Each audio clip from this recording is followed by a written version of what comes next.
वास्तुदोष जर कोणाला असेल ना, जर त्यांची कुंडली चांगली असेल तर मग त्यांना थोडासा परिणाम कमी होतो. तर मग हे थोडं सांगा ना, एक्सप्लेन करा. नाही बघा, मी तुम्हाला तेच बोललो ना, माझी वास्तू पूर्ण चुकीची आहे, पण माझ्या घरातले लोक स्ट्रॉंग आहेत, कर्मावर विश्वास ठेवतात, वास्तू तुमचं काहीच बिघडू शकत नाही. एखाद्या कुंडलीमध्ये एखाद्यांचे ग्रह अत्यंत पॉवरफुल आहे. 9व्या घरात गुरु बसला, 3ऱ्या स्थानी शुक्र बसलेला आहे, लग्नस्थानी शनी बसलेला आहे.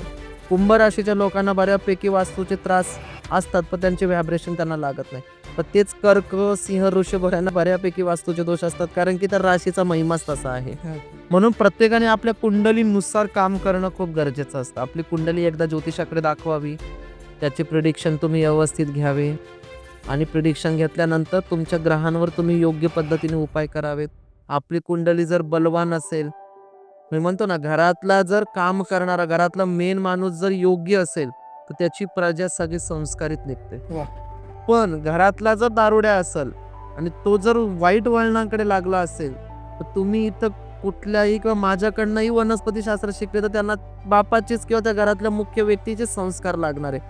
शेवटी घरातला जो मेन असो, स्त्री असो किंवा पुरुष असो, तो जे शिक्षण देईल, जे संस्कार देईल, तसंच तुमची वास्तू सुद्धा घडत असते.